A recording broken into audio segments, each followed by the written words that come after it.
ಜಿಲ್ಲೆಯಲ್ಲಿ ಕಾನೂನು ಸುವ್ಯವಸ್ಥೆ ಸತ್ತೋಗಿದೆ. ನಿರಂತರವಾಗಿ ಕೋಬುಗಲಭೆ ಆಗ್ತಾ ಇದ್ದಾವೆ. ಇದು ಮೊದಲನೇದಲ್ಲ, ಒಂದು ವರ್ಷದಲ್ಲಿ 7ನೇದು 8ನೇದು. ಇಲ್ಲಿ ನರೇಗಲ್ದಲ್ಲಿ ಸುಮಾರು 3 ದಶಕಗಳಿಂದ ಹಲವಾರು ಸಂದರ್ಭಗಳಲ್ಲಿ ಇಲ್ಲಿ ಕೋಮ ಶಾಂತಿ ಕದಡಿರುವಂಥದ್ದು ನಾವು ನೋಡ್ತೀವಿ. ಅದಕ್ಕೆ ಶಾಶ್ವತ ಪರಿಹಾರವಾಗಿ ಕೂಡ ಕೆಲವು ಕ್ರಮಗಳನ್ನು ನಮ್ಮ ಸರ್ಕಾರ ಇದ್ದಾಗ ಉದಾಸರಿದ್ದಾಗ ಮಾಡಿದ್ವಿ. ಮಸೂತಿಗೆ ಹೆಚ್ಚಿನ ಜಾಗವನ್ನು ಕೊಟ್ಟು ಅವ್ರಿಗೆ ಬೇರೆ ಹೋಗಿ ಬರೋದಕ್ಕೆ ಬೇರೆ ಬಾಗಿಲನ್ನು ಮಾಡಿ ವ್ಯವಸ್ಥೆ ಮಾಡಿ ಅವತ್ತಿನ DC ಅವ್ರ ಪ್ರೊಸೀಡಿಂಗ್ ಮಾಡಿ ಇದು ಮೇನ್ ರೋಡು ಎಲ್ಲರೂ ಎಲ್ಲ ಕಮ್ಯುನಿಟಿ ಯೂಸ್ ಮಾಡಬೇಕು ಅನ್ನುವಂಥ ತೀರ್ಮಾನ ಆಗಿರುವಂಥ ಇದನ್ನು ಇವತ್ತು ಯಾವ ಪೊಲೀಸರು ಪಾಲಿಸ್ತಾ ಇಲ್ಲ, ಅದು ನೋಡೋಕ್ಕೂ ತಯಾರಿಲ್ಲ. ಕಾನೂನು ಸುವ್ಯವಸ್ಥೆ ಕಾಪಾಡೋರೇ ಇವತ್ತು ಕಾನೂನು ಸುವ್ಯವಸ್ಥೆ ಹದಗೆಡಕ್ಕೆ ಕಾರಣ. ಉದಾಹರಣೆಗೆ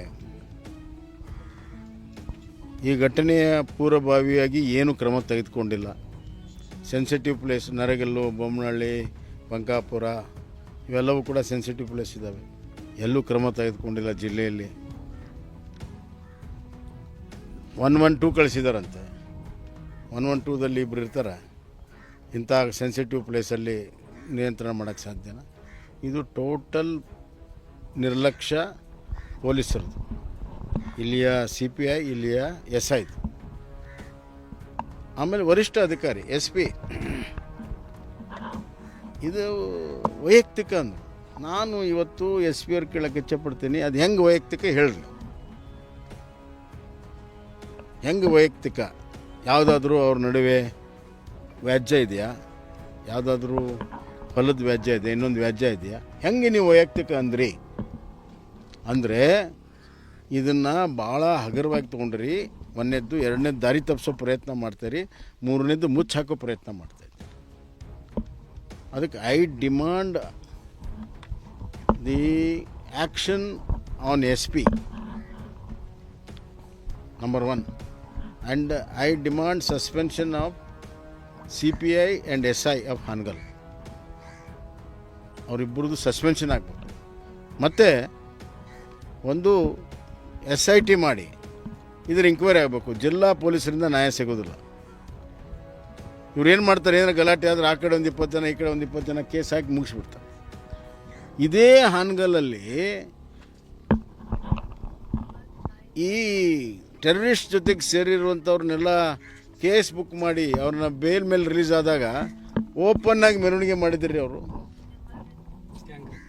ಗ್ಯಾಂಗ್ ರೇಪ್ ಪ್ರಕರಣದಲ್ಲಿ, ಗ್ಯಾಂಗ್ ರೇಪ್ದಲ್ಲಿ ಓಪನ್ ಆಗಿ ಮೆರವಣಿಗೆ ಮಾಡಿದರು ಹಾನಗಲ್ನಲ್ಲಿ. ಏನು ಮಾಡಿದ್ರು ಪೊಲೀಸರು? ಅವ್ರನ್ನ ಏನು ಮಾಡೋಕ್ಕಾಗಿಲ್ಲ.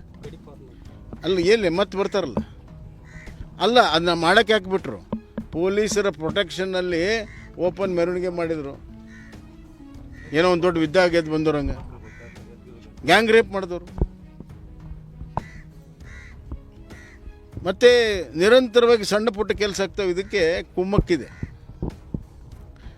ಮತ್ತು ರಾಜಕೀಯವಾಗಿ ತುಷ್ಟೀಕರಣದ ರಾಜಕಾರಣದ ಪ್ರತಿಫಲವಾಗಿ ಯಾರು ಈ ಥರ ಹಿಂಸೆಯಲ್ಲಿ ತೊಡಗ್ತಾರೆ ಅವ್ರಿಗೆ ರಕ್ಷಣೆ ಇದೆ, ಯಾರು ಹಿಂಸೆಯ ಬಲಿಯಾಗ್ತಾರೆ ಅವ್ರ ಮೇಲೆ ಕೇಸ್ ಇದೆ.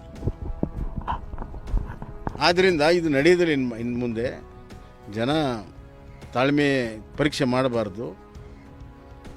ಯಾವ ಅಧಿಕಾರ, ಯಾವ ಸರ್ಕಾರ ಕೂಡ ಶಾಶ್ವತ ಅಲ್ಲ. ಜನರ ಆಶೀರ್ವಾದ ಭಾಳ ಮುಖ್ಯ. ಯಾವ ಜನ ಆಶೀರ್ವಾದ ಮಾಡ್ಯಾರ ಅವ್ರಿಗೆ ನೀವು ರಕ್ಷಣೆ ಕೊಡೋದಿಲ್ಲ ಅಂತಂದರೆ ಒಂದು ಸರ್ಕಾರದ ಮೊದಲನೇ ಕರ್ತವ್ಯ ಏನು? ಕಾನೂನು ಸುವ್ಯವಸ್ಥೆ. This is the first duty of the government. ಅದರಲ್ಲಿ ವಿಫಲವಾಗಿದ್ದಾರೆ ಅವರು.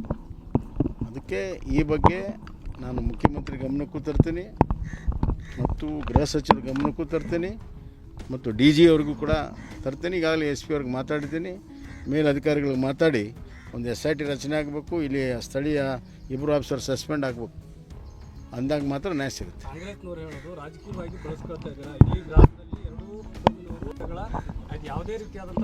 ಅದಕ್ಕೆ ನಾನು ಮೊದಲೇ ಹೇಳಿದ್ದು ವೈಯಕ್ತಿಕ ಜಗಳ ಅಂತ ಹೆಂಗೆ ಹೇಳಿದರು.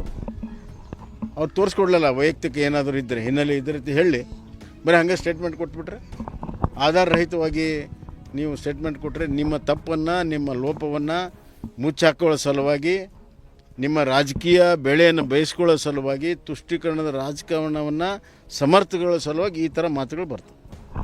ಸರ್, ಈ ಪ್ರಕರಣದಲ್ಲಿ ಈಗ ಆರೋಪಿಗಳನ್ನು ಬಂಧನ ಮಾಡಿದ್ದಾರೆ. ಈ ಕಡೆ ಹಿಂದೂ ಆರೋಪಿಗಳ ಕೂಡ ಕೆಲವೊಂದಿಷ್ಟು ಗಾಯಾಳುಗಳಿದೆ. ಪೊಲೀಸರು ಹೇಳ್ತಾ ಇದ್ದಾರೆ, ನಾವು ಈಗಾಗಲೇ ವೈದ್ಯರ ಜೊತೆ ನಿರಂತರವಾಗಿ ಸಂಪರ್ಕದಲ್ಲಿದ್ದೇವೆ, ಅವರು ಯಾವಾಗ ಡಿಸ್ಚಾರ್ಜ್ ಆಗ್ತಾರೆ ಅಂತ ಸಂದರ್ಭದಲ್ಲಿ ಕೂಡ ವಶಕ್ಕೆ ತೆಗೆದುಕೊಳ್ಳುವಂಥ ಸಾಧ್ಯತೆ ಇದೆ ಅನ್ನೋ ಮಾತಾಡ್ತಾರೆ. ಒಂದು ವೇಳೆ ಅವರನ್ನು ಬಂಧನ ಮಾಡಿದ್ರೆ ಮುಂದಿನ ನಡೆ ಹೆಂಗಿರುತ್ತೆ? ಖಂಡಿತವಾಗೂ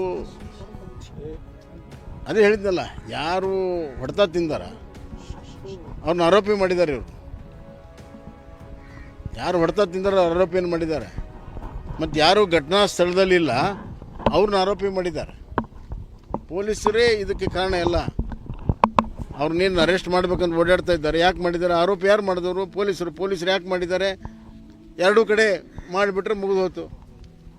ಸೊ ಈ ನೀತಿ ಸರಿಯಲ್ಲ. ಯಾರು ತಪ್ಪು ಮಾಡಿದ್ರೆ ತಪ್ಪು ಮಾಡಿಲ್ದವ್ರನ್ನ, ಹೊಡೆತ ತಿಂದವ್ರನ್ನ ನೀವು ಆರೋಪಿಗಳು ಮಾಡಿದರೆ, ಆ ಕಡೆ 26 ಜನ, ಈ ಕಡೆ 26, ಅದು ಯಾವಾಗಲೂ ಸ್ಟ್ಯಾಂಡರ್ಡ್ ಇದೆ. ಈ ಜಿಲ್ಲಾ ವರಿಷ್ಠ ಅಧಿಕಾರಿಗಳು ಬಂದ ಮೇಲೆ ಸ್ಟ್ಯಾಂಡರ್ಡ್ ಇದೆ. ಆ ಕಡೆ 20, ಈ ಕಡೆ 20, ಆ ಕಡೆ 10, ಈ ಕಡೆ 10 ಸ್ಟ್ಯಾಂಡರ್ಡ್ ಇದೆ. ಈ ಘಟನೆ ಬಳಿಕ ನರೇಗಲ್ನಲ್ಲಿ ಕೂಡ ರಟ್ಟೆಹಳ್ಳಿಯಲ್ಲಿ ಕೂಡ ಒಂದು ಘಟನೆ ಆಗಿದೆ ಸರ್. ರಟ್ಟೆಹಳ್ಳಿಯಲ್ಲಿ ಕೂಡ ಘಟನೆ ಆಗಿದೆ, ಹಿಂದೆ ಕಾಗಿನೆಲೆಯಲ್ಲಿ ಘಟನೆ ಆಗಿದೆ, ಇಡೀ ಜಿಲ್ಲೆಯಲ್ಲಿ ಘಟನೆ ಆಗಿದೆ. ಇಸ್ಪೇಟು OC ರಕ್ಷಣೆ ಕೊಡೋದಕ್ಕೆ ಪೊಲೀಸರ ಬಳಕೆ ಆಗಿದೆ ಹೊರತಾಗಿ ಇಲ್ಲಿ ಕೋಮು ಸೌಹಾರ್ದತೆಯನ್ನು ಕಾಪಾಡೋದಕ್ಕೆ ಪೊಲೀಸರು ಇಲ್ಲ. ಮುಂದೆ ಏನು ಸ್ಟ್ಯಾಂಡ್ ಆಗಿರುತ್ತೆ? ನಮ್ಮ BJP ಇದನ್ನು ಲಾಜಿಕಲ್ ಕನ್ಕ್ಲೂಷನ್ ತೊಗೊಂಡು ಹೋಗ್ತೇವೆ, ತಾರ್ಕಿಕ ಅಂತ್ಯಕ್ಕೆ ತೊಗೊಂಡು ಹೋಗ್ತೇವೆ, ಇಲ್ಲಿಗೆ ಬಿಡೋದಿಲ್ಲ. ಮೊದಲನೇದಾಗಿ ಗಾಯಾಳುಗಳಿಗೆ ಅವ್ರಿಗೆಲ್ಲರಿಗೂ ಕೂಡ ಒಳ್ಳೆಯ ಟ್ರೀಟ್ಮೆಂಟ್ ಕೊಟ್ಟು ಅವ್ರಿಗೆ ಎಲ್ಲ ಸಹಕಾರ ಮಾಡಿ ಅವ್ರ ಮನೆ ಬರುವಂಥದ್ದು ಒಂದನೇದ್ದು. ಎರಡನೇದ್ದು, ಎಲ್ಲಿವರೆಗೂ ಈ ಅಧಿಕಾರಿಗಳ ಮೇಲೆ ಕ್ರಮ ಆಗೋದಿಲ್ಲ ಅಲ್ಲಿವರೆಗೂ ನಮ್ಮ ಹೋರಾಟವನ್ನು ನಾವು ಪ್ರಾರಂಭ ಮಾಡ್ತೀವಿ. ಹಾನಗಲಲ್ಲೂ ಮಾಡ್ತೇವೆ, ಹಾವೇರಿಯಲ್ಲಿ ಮಾಡ್ತೇವೆ, ಹಾವೇರಿಯಿಂದ ಹಾನಗಲ್ಗೂ ಮಾಡ್ತೇವೆ. ಮತ್ತು ಎಲ್ಲೆಲ್ಲಾಗುತ್ತೆ ಅಲ್ಲಲ್ಲಿ ಉಗ್ರವಾದಂಥ ಹೋರಾಟವನ್ನು ನಾವು ಖಂಡಿತವಾಗೂ ಮಾಡ್ತೀವಿ. ಅದರ ಜೊತೆಗೆ ಲೀಗಲ್ ಹೋರಾಟವನ್ನು ಕೂಡ ಮಾಡ್ತೀವಿ. ಸಂಪೂರ್ಣ ಲೀಗಲ್ ರಕ್ಷಣೆಯನ್ನು ಈ ಜನರಿಗೆ ನಾನು ಕೊಡ್ತೀನಿ.